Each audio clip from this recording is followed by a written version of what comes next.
We arrived in Cluj-Napoca just as the October chill started to bite. The city itself was beautiful, cobblestone streets, warm lights in the windows, the smell of roasted chestnuts drifting from corners, but none of that is why we were there. We came for something darker, a local legend, a forest so infamous they call it the Bermuda Triangle of Romania. Hoia Baciu. People said the trees grow twisted like tortured bodies, that no animals live inside it, that it's unnaturally quiet, that people who dares to enter either feel sick, see things, or disappear entirely. And to some, they believe the forest warps time. While to us, that was irresistible. It was me, my best friend Elena, and her boyfriend Mihai. We weren't ghost hunters or vloggers. We were just three adrenaline junkies with backpacks, a decent camera, and a thirst for something terrifying and out of the world.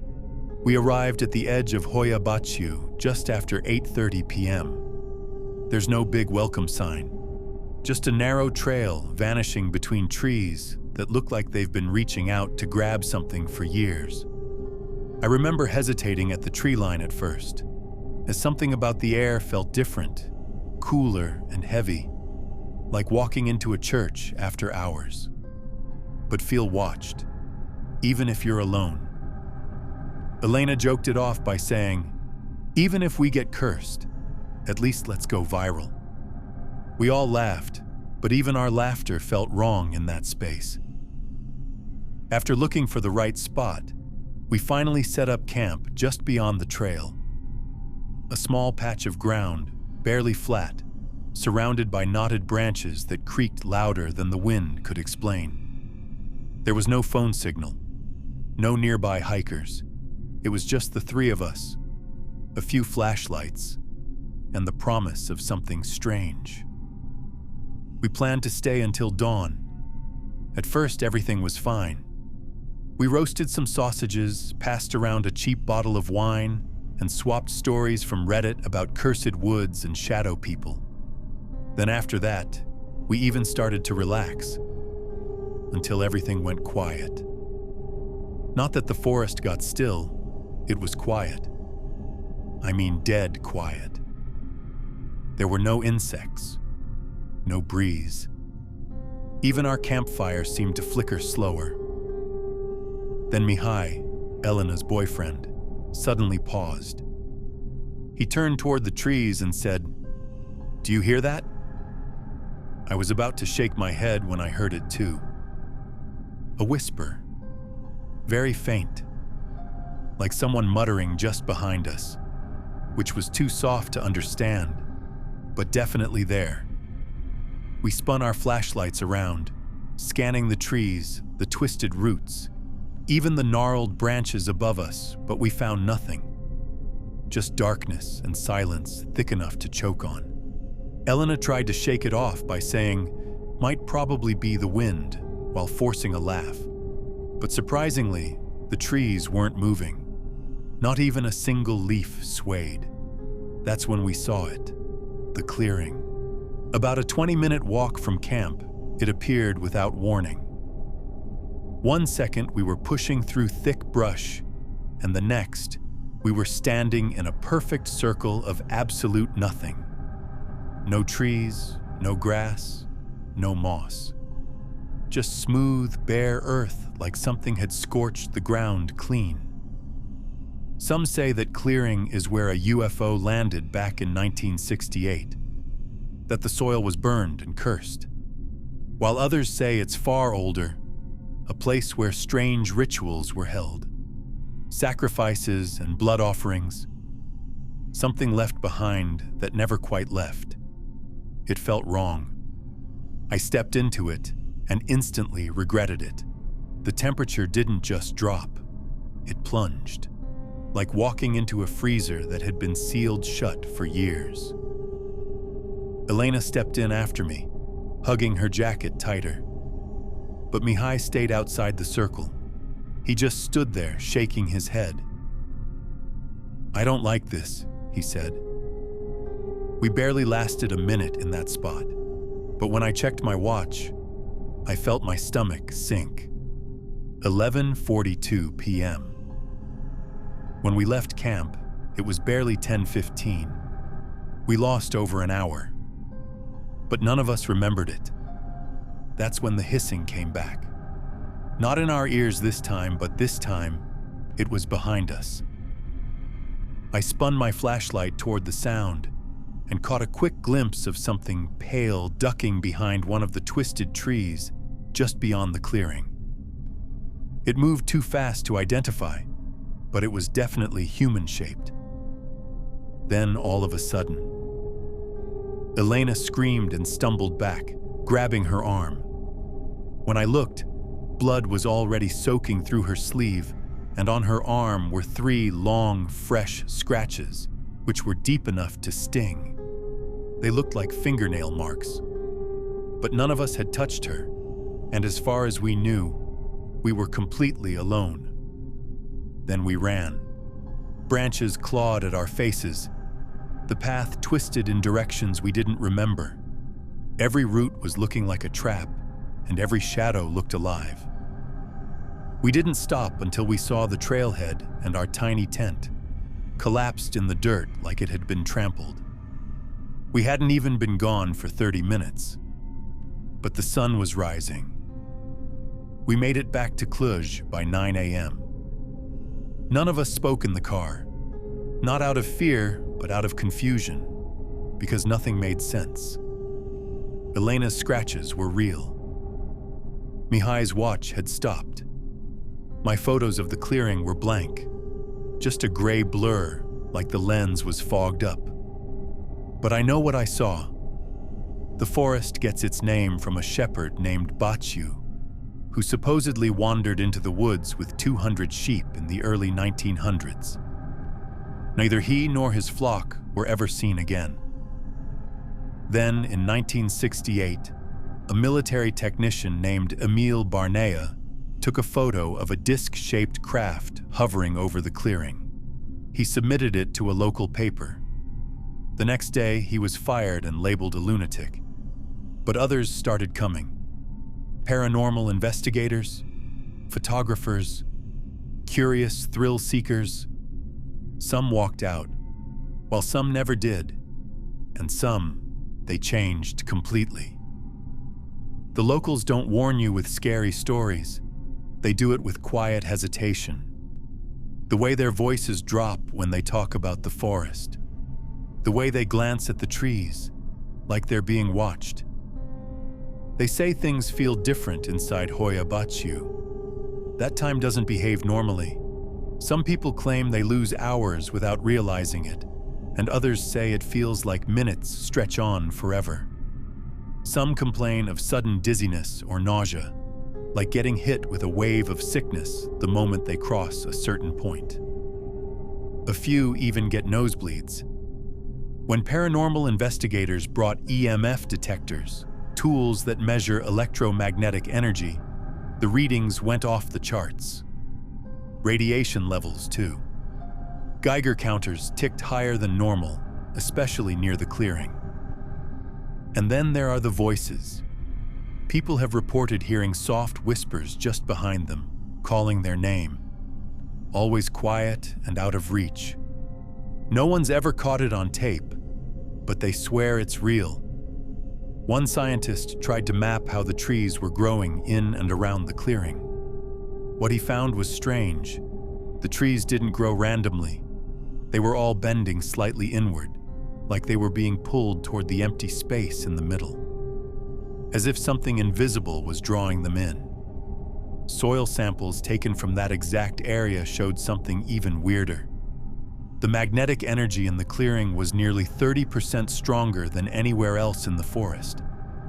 Scientists called it an anomaly. No one could explain it. For weeks after we returned, I had nightmares, not of monsters or of UFOs, but of being watched and of waking up in that clearing, alone, unable to scream. Something standing just at the edge, never stepping forward. Elena stopped talking about it. She started wearing long sleeves even in summer. Mihai broke up with her a month later. He said something about how she was different. He wasn't wrong. Sometimes I text her, ask how she's doing, but she never replies right away. And when she does, it's always the same thing. Do you hear the whispering again? We never went back. We never will. But sometimes, I still hear that hiss when it gets too quiet, like something followed us out, or maybe never let go.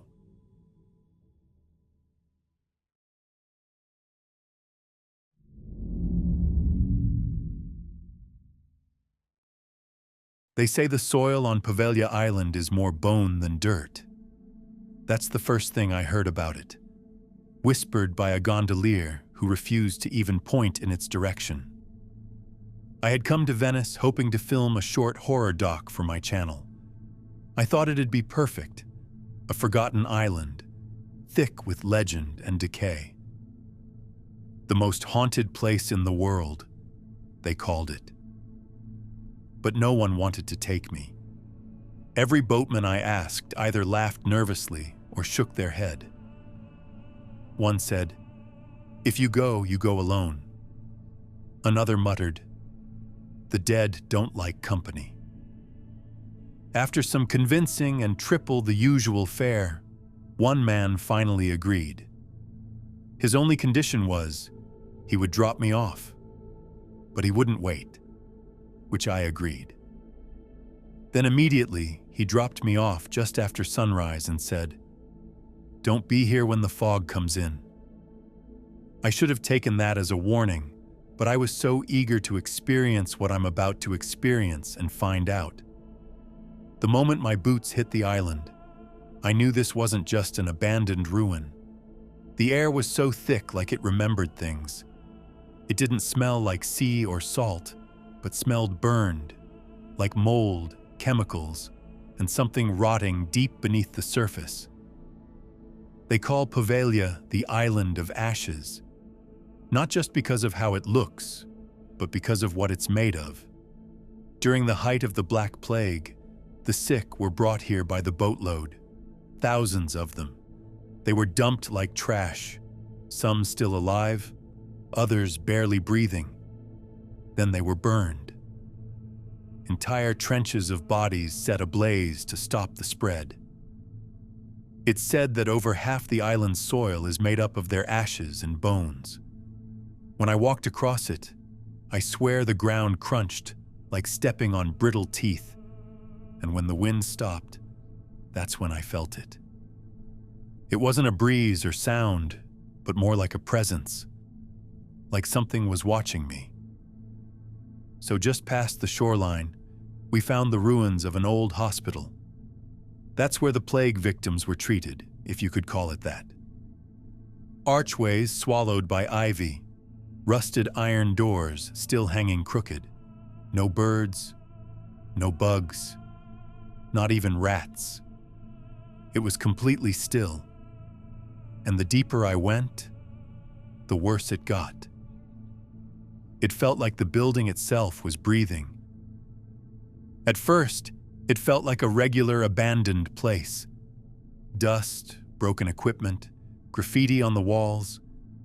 But then I noticed the smell shift. It wasn't mildew anymore. It smelled like rubbing alcohol and rotted like a hospital never left. When I walked further in, and then I heard footsteps, which wasn't ours. It was slow and measured, which made me froze. Then came the voices, hushed, male, indistinct, like someone praying through gritted teeth. Not words I could understand, just the rhythm of someone praying through clenched teeth. I raised the EMF reader. The lights jumped straight to red. No flicker, no buildup, just maxed out. Like something was right there, standing next to me. Then I felt it like someone was breathing right on the back of my neck, which made me froze. There was no wind, no windows, and I was completely alone in that hallway.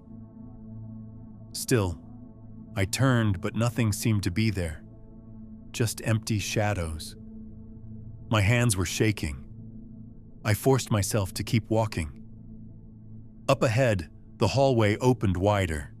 Stained tiles stretched out like a spine through the hospital wing. On the left, I passed an old stretcher, rusted and crooked, leaning against the wall.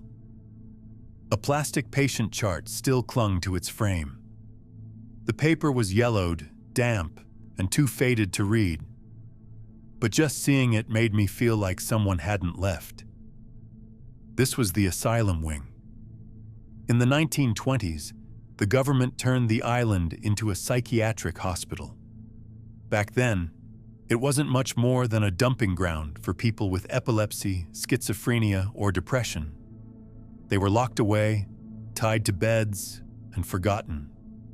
And then there was the doctor. The stories say he became obsessed with lobotomies, the old-fashioned kind. No anesthesia, no sterilization, just a hammer and a chisel. He'd drive it into a patient's eye socket and split the frontal lobe wide open. All while they were wide awake, screaming and bleeding. He said he was curing madness, but the staff said he was the mad one. Eventually, the doctor started seeing things, claiming ghosts followed him, watched him, whispered at night. One day, he climbed the bell tower and threw himself off.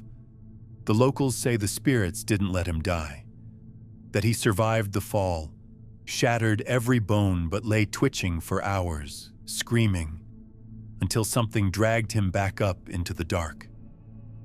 I didn't believe that part until I heard the bell. It was removed in 1806, but I heard it ring. 3 slow tolls.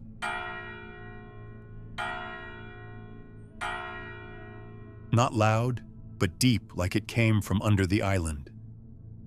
I stood frozen in the hallway, breath caught mid-chest, unsure if I was imagining it. Then it rang again. Something in my gut pulled me toward the staircase leading to the bell tower. Not physically, it was more like a feeling, a pressure behind my ribs that needed me to see it. At first I hesitated, then climbed. The spiral steps were cracked and uneven. The air got tighter with every level. By the time I reached the top, I was lightheaded. There was no bell, no rope, no mechanisms of any kind. Just an empty chamber, dusty and suffocating. But the heat. It pulsed in that room like a fever. And on the floor, something didn't look right. The dust was uneven, and I nudged it with my boot. Beneath the layer of decay, something bone-white peeked through, which looked like human vertebrae, partially buried and old. Then I heard a laugh. Dry, rasping, not joyful, but the kind of sound someone might make after holding their breath for 100 years. The air turned wet like mist made of breath. I turned and ran. Down the spiral stairs, nearly slipping on the stone. My flashlight jittered against the wall, casting fast, jagged shadows. Outside, the fog had thickened. The sky was a smudge of ash, and the bell tower loomed behind me like a watching figure. I tried filming a final segment near the collapsed chapel ruins, just a short outro for the vlog, but the camera refused to focus. The mic picked up static, then let out a loud, metallic screech.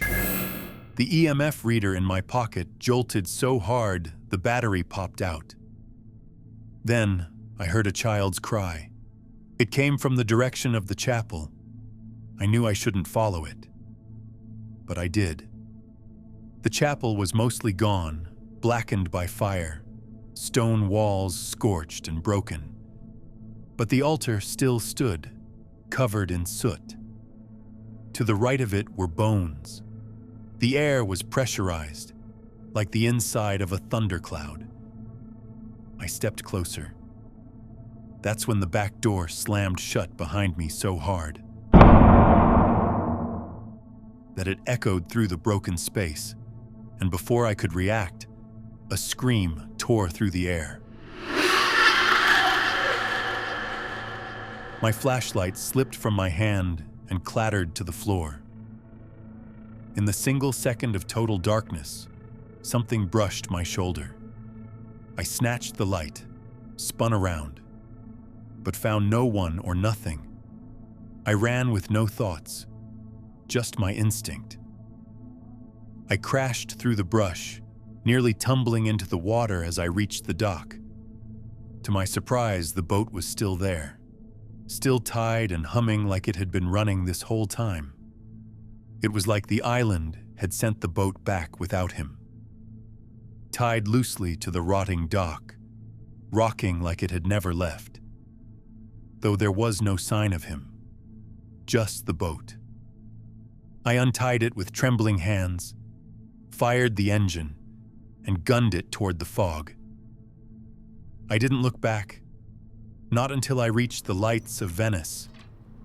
I returned to Venice and felt everything should have felt normal again, but it didn't, but rather I felt drained, like something had followed me. I reviewed the footage the next morning. The EMF spikes had hit triple digits. My audio recordings were full of whispers. Some were begging and others laughing. But one moment made me freeze. Just before the hallway footage cut out, during a black screen, a voice came through the static. "They're mine." That was the last straw.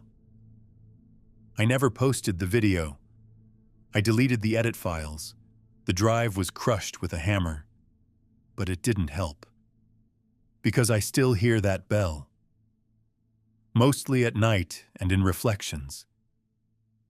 And occasionally, in my dreams, I can't seem to forget the whole experience.